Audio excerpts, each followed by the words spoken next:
Pie līkās priedes jau kādus 100 gadus stāvēja Sakņupusi mājele, kurai logu acis reti kad tika iedegtas. Visi vietēji iedzīvotāji tai gāja ar līkumu.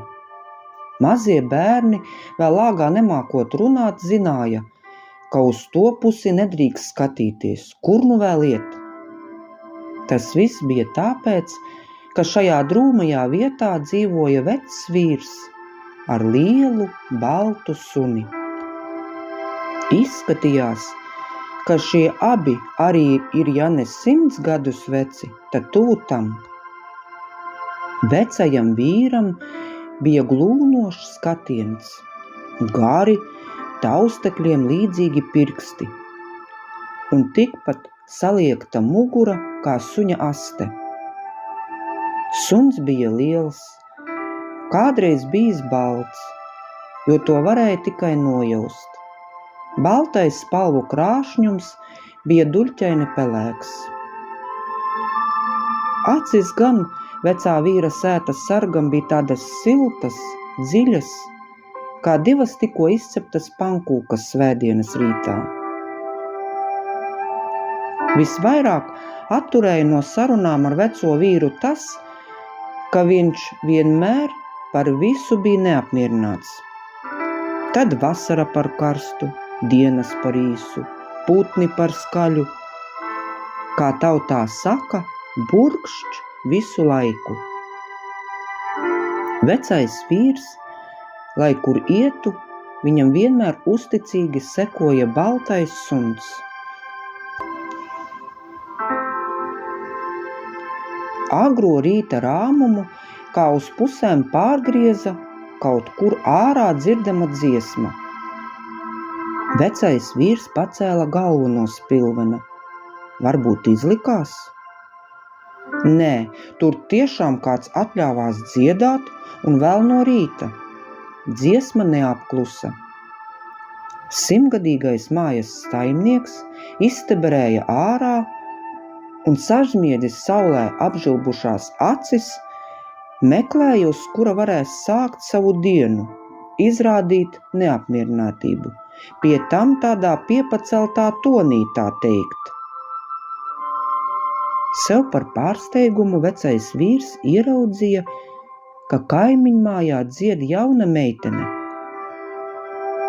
Šī māja ilgi stāvēja tukša. Tak nopirkuši, izgrūda caur zobiem īgnais kaimiņš.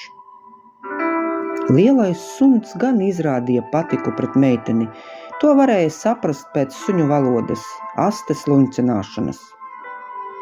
Vecais vīrs paskatījās uz savu sētas sargu tā, ka suns saprata, neuzdrošinies te izrādīt prieku. Vai tad šitā ir jābļaustās no paša rīta? Aizsmakušā balsī, izslējis dzīslaino kaklu, uzrunāja meiteni neapmierinātais kaimiņš. Labrīt, labrīt! Smaidot atbildēja kaimiņiene. Atvainojos, bet šorīt tik spirkts rīts, ka dziesma pati sāka skanēt. Varbūt iepazīsimies, esmu jūsu jaunā kaimiņiene. Vecais vīrs neko neatbildēja, pagriezās un stebrēja atpakaļ uz savu mitekli. Kas man daļas, jauna vai veca, garām gājēja vai kaimiņiene, burkšķēja sirmais vīrs. Vasara bija pilnbriedā. Jaunā kaimiņiene iekopa savu dārzu, līksmi trallināja kā lakstīgala. Veco vīru tas kaitināja. Pie durvīm atskanēja klauvējiens. No tā satrūkās ne tikai vecais vīrs un suns, bet visa aizmirstībā iegrimusī māja. Likās, ka durvis, sienas logi veselu mūžību šo skaņu nav dzirdējuši. Pat suns nerēja, jo arī viņš šādu sarga pienākumu nebija pildījis vai pusi sava suņa mūža. Klauvētāja bija jaunā kaimiņiene. Viņa bija izcepusi gardu ābolmaizi. Lūdzu, tas jums? laipni teica viešņa. Vecais vīrs kaut ko noņurdēja savā sirmajā bārdā, vai tas paldies vai pārmetums, to pat baltais suns nesaprata. Savu cienestu atstājusi, meitene pagriezās un aizgāja. Ābolmaize piepildīja telpu ar kārdinošu smaržu. Ar kārno pirkstu pabakstījis, vecais īgņa to pastūma tālāk. Kaut kāda dīvaina trīsa dziļi sirdī kā no dziļas alas nodunēja. Dienas vakarpusē kaimiņienes atnestais ciemu kukulis uz galda vairs nebija. Pāris drupatas vīra bārdā liecināja par tā atrašanās vietu. Kādā rītā, atverot durvis, lai pavērotu apkārtni un atrastu iemeslu, par ko atkal izteikt neapmierinātību, suņa saimnieks ieraudzīja ziedus, kuri bija atstāti durvju priekšā. Jo tālāk, jo trakāk, paceļot tos, turpināja vecais vīrs. Bet stiegrie pirksti kaut kā paši no sevis ziedus pielika pie deguna, un tas kāri ieelpoja ziedu burvīgo smaržu. Tie vēl smaržoja pēc rasas, rāmā vasaras rīta un vēl pēc kaut kā. To vecais vīrs nevarēja saprast. Sameklējis māla vāzi, kurai bija laika zobs izgrauzis robu, vīrs ziedus ielika vāzē. Sev par brīnumu viņš tajos raudzījās ilgi, ilgi. Ziedi viņam atgādināja jaunību, līksmās dienas un meiteni. To meiteni, kurai viņš pats kādreiz bija dāvinājis šādus ziedus. Jā, bet kas tad notika? Un vecais vīrs iegrima atmiņās. Pašam negribot, bet senās dienas viņam aplipa kā zirnekļu tīkls. Viņa mīļotā savu jāvārdu teica citam, tam, kuram bija pilnāki klēts apcirkņi, vairāk lopu laiderā un plašāki lauki. Cik tas bija sen, bet sirds smelts tāpat kā jaunībā.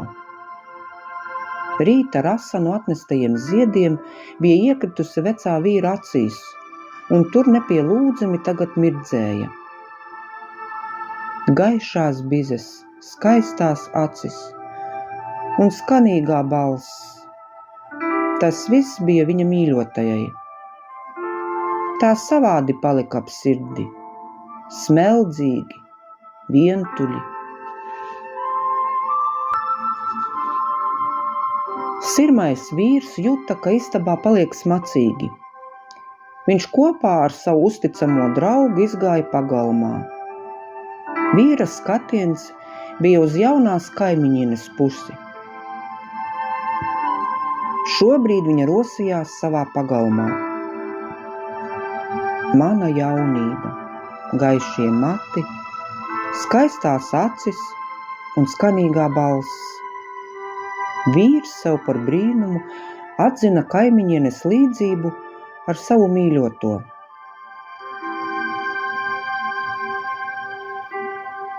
Kur pazuda vecais vīrs un suns, to neviens nesaprata un nezināja. Simtgadīgā māja stāvēja tukša, pagalms aizauga, bet pie pašas durvju priekšas izauga augs ar baltiem ziediem, kuri atgādināja baltu mežģīņu cakojumu. Nevaldāma auguma un sīkstuma, kā vecais vīrs jaunībā. Vietējie to iesauca par suņu burkšķi.